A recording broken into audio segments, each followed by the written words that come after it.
عصمت جرأت و ہمت کا ہے اظہار، سیدھی بات روایات صحافت کا علم بردار، سیدھی بات۔ ناظرین گرامی، السلام علیکم ورحمۃ اللہ وبرکاتہ۔ سیدھی بات کے تازہ ترین پرائم ٹائم میں آپ لوگوں کا استقبال ہے۔ ناظرین گرامی، ایک اور اہم ترین تفصیلات رشدہ شاہین کے حوالے سے میں آپ لوگوں کے سامنے لے کر کے آیا۔ ابھی 15 اگست کی ہم نے یوم آزادی کی 75ویں دن کو منایا۔ اس موقع پر اکثر جو ہے 1947 میں انڈو پاک کا یعنی ہندوستان اور پاکستان کا جو تقسیم ہوئی اس بات کو لے کر کے اور اس وقت کے واقعات کو یاد کیا جاتا ہے، اور نفرت پھیلانے والوں کے لیے اس وقت کے فسادات یاد آتے ہیں، اور محبت پھیلانے والوں کے لیے اس وقت کے وہ واقعات یاد آتے ہیں جس میں مسلمانوں نے ہندوؤں کا سپورٹ کیا، حمایت کی، کبھی ہندوؤں نے سکھوں کا اور کبھی مسلمان ہندو اور سکھ دونوں کی زندگیاں بچائی گئی درجنوں۔ اس کے حوالے سے رشدہ شاہین نے تقسیم ہند کے نام سے اور بہت سارے الگ الگ عنوانات سے ایک لمبا مضمون لکھنے کی کوشش کی ہے۔ میں سوچ رہا ہوں کہ وہاں کی کچھ اہم ترین اقتباسات آپ لوگوں کے سامنے رکھوں تاکہ ہمیں بھی اس بات کا احساس ہو، اور محبت اگر بانٹنا چاہیں تو ہمارے پاس ایسی یادیں بھی وابستہ ہوتی ہیں۔ انہوں نے لکھا ہے کہ 15 اگست 1947 سے ہندوستان میں 2 آزاد مملکتیں قائم کی جائیں گی جو بالترتیب انڈیا اور پاکستان کے نام سے جانی جائیں گی۔ یہ برطانوی پارلیمان سے منظور شدہ اور پھر تاج برطانیہ کی رضامندی سے قانون کی شکل اختیار کرنے والے انڈین انڈیپینڈنس ایکٹ 1947 کے 30ویں باب کی شق 1 ہے، جس میں لکھا گیا، جس کو پڑھا میں نے، جس کے تحت 15 اگست 1947 کو ہندوستان باضابطہ طور پر 2 حصوں میں منقسم ہوا اور پاکستان کے نام سے ایک نیا ملک عالمی نقشے پر ابھر آیا۔ تعجب اور افسوس کی بات یہ ہے کہ جس ملک کے لوگ ایک طویل جدوجہد کے بعد آزاد ہوئے اور جن کی مذہبی قوم پرستی پر مبنی بٹوارے کی خواہش بھی پوری ہوئی، وہ اس کا جشن نہ منا سکے۔ آزادی اور تقسیم کے امتزاج کے فوراً بعد بدترین فسادات پھوٹ پڑے اور جان بچانے کی خاطر بڑے پیمانے پر نقل مکانی شروع ہوئی، جس نے بعد ازاں انسانی تاریخ کی سب سے بڑی ہجرت کا مقام حاصل کیا۔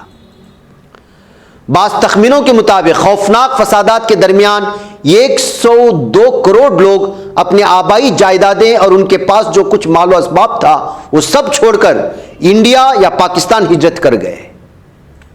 10 لاکھ سے زیادہ لوگ اپنی جانیں گنوا بیٹھے، ہزاروں خواتین اغوا ہوئیں، جن میں سے درجنوں کی عصمتیں لوٹی گئیں۔ اس پر ترا ہے کہ تقسیم کے اعلان کے بعد بھارت اور پاکستان میں قتل عام، لوٹ مار، آگ لگانے، اغوا، اجتماعی ریپ اور دیگر تمام ظلم و بربریت کی کارروائیاں مذہبی نعروں کی گونج میں انجام دی گئیں۔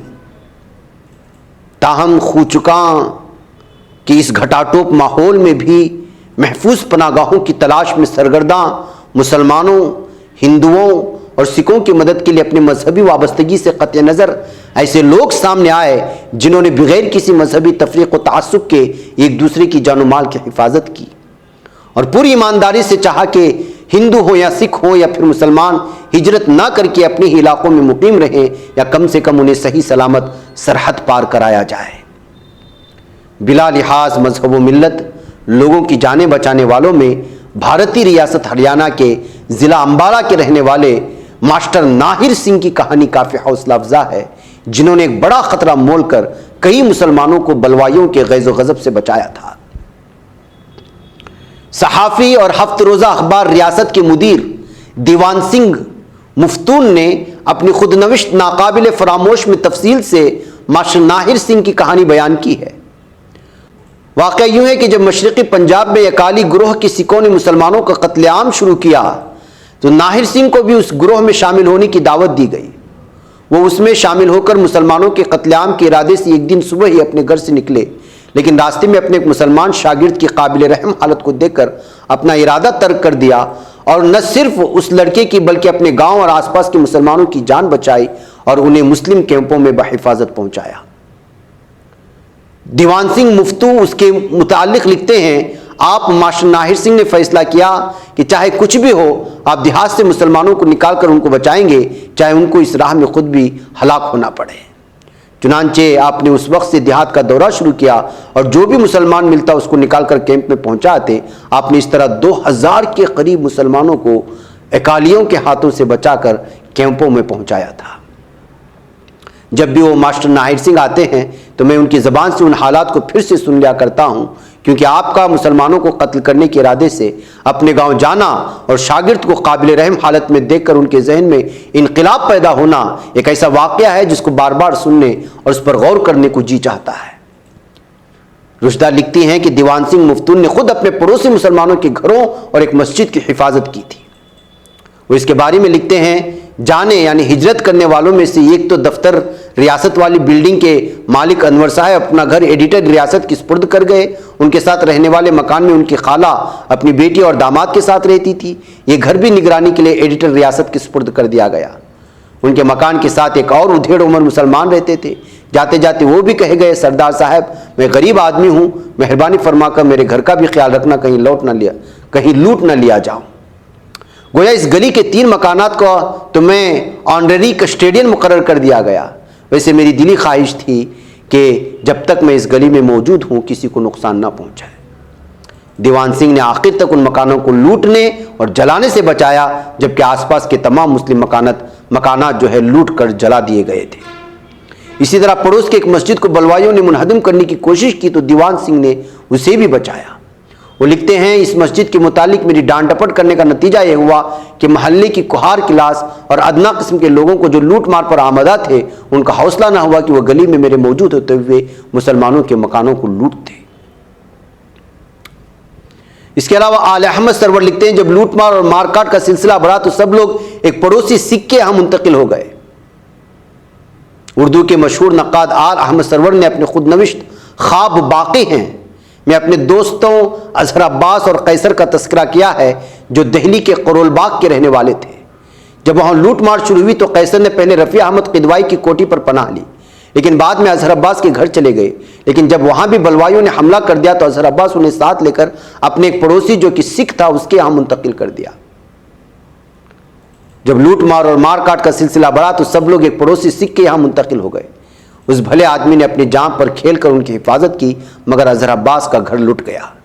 اس طرح کا ایک اور واقعہ ماہر تعلیم و شاعرہ ساجدہ زیدی کے خود نوشت نوائے زندگی میں ملتا ہے، جس میں انہوں نے ان کی جان بچانے والے ایک سردار کے بارے میں لکھا ہے۔ تقسیم ہند کے وقت ساجدہ زیدی بھی قرول باغ میں ہی مقیم تھی، لیکن جب حالات خراب ہوئے تو وہ لوگ کانگریس کے مسلم رہنما مولانا ابوالکلام آزاد کی حویلی میں پناہ گزین ہونے پر مجبور ہوئے۔ وہاں منتقل ہونے سے پہلے ان کے خاندان کی جان ایک سکھ نے بچائی تھی۔ اس کے علاوہ پروفیسر اشتیاق احمد کی کتاب دی پنجاب، جس کا وسیم بٹ نے پنجاب کا بٹوارہ 1947 ایک المیہ 1000 داستانے کے نام سے اردو میں ترجمہ کیا ہے، اس میں تقسیم ہند کے وقت کے گھٹا ٹوپ اندھیرے میں شمع روشن کرنے والی کئی کہانیاں ملتی ہیں۔